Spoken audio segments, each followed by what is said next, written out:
Jai Ram Ji ki. From the well-known film Ram Rajya, I quote two lines. Shiv धनुष राम ने तोड़ा, मिला चंद्र चकोर का जोड़ा. मिथिलापुरी से तोड़ा नाता, जनकपुरी से जोड़ा.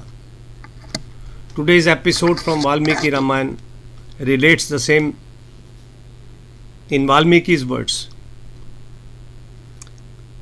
Raja Janaka warmly received Rishi Vishwamitra and the two young princes in the Yajna Mandap with arghya and flowers.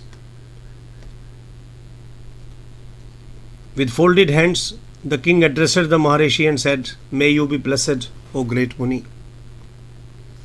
Who is the father of these two young princes? Who look chivalrous like gods and carry heavy arms with ease. They are charming like lotuses in full bloom, carrying swords, bows and quivers full of arrows. They outdo Ashwini Kumars in majesty and glory. They seem to have just gained adulthood. What purpose brings them here? Vishwamitra, says Valmiki, full of limitless self-confidence, replied, "Rajan, these princes are the sons of the king Dashrath of Ayodhya."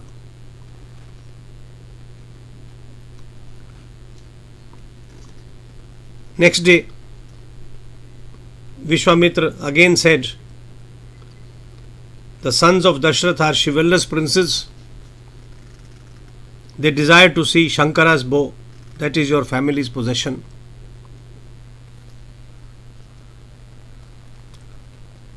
Janaka narrated the story of how his family had come into possession of the bow of Shiva.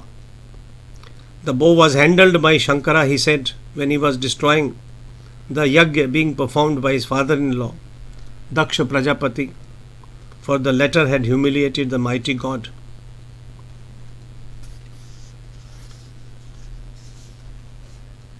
It came to my possession as a family heirloom.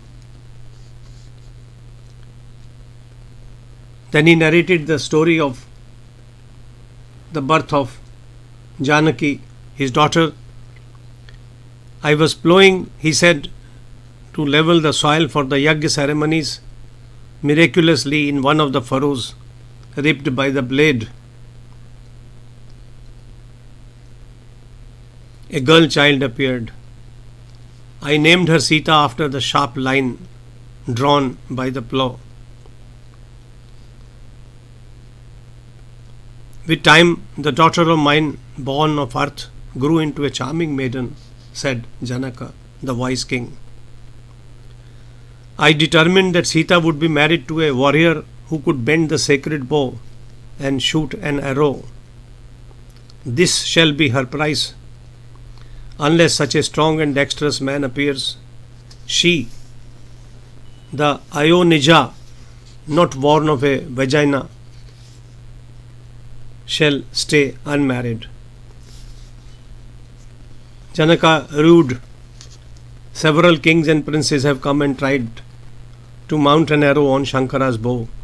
Each one has failed. None could even lift the bow from its sacred mount.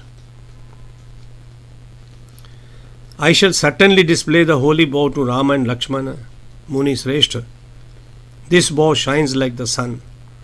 If Rama can string it, I shall happily offer him the hand of my daughter Sita."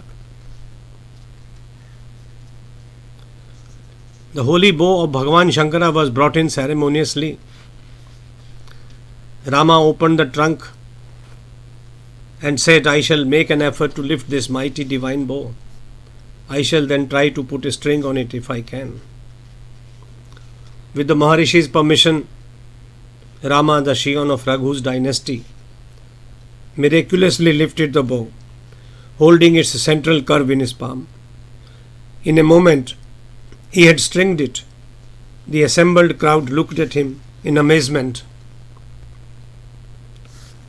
However, the moment Rama stretched the string to his ear to place an arrow on the bow, the sacred Dhanusha broke into two, and a sound like that of a hailstorm was heard.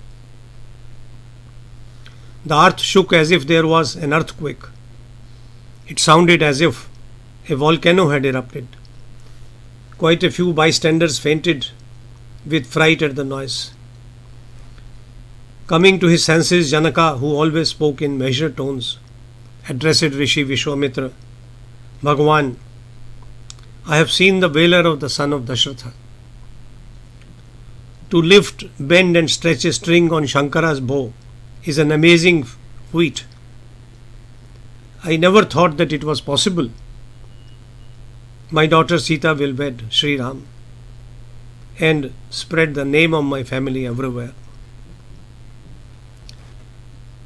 He continued, my determination to place a condition on my daughter's marriage has paid off. I had made her Virya Shulka. I love Sita more than my life. In all humility, I offer her to Sri Ram.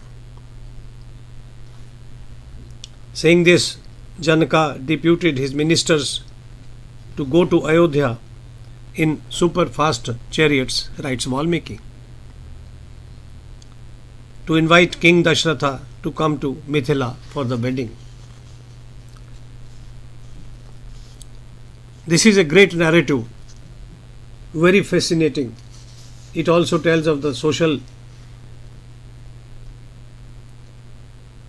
conditions of the times in which Rama lived and Valmiki wrote.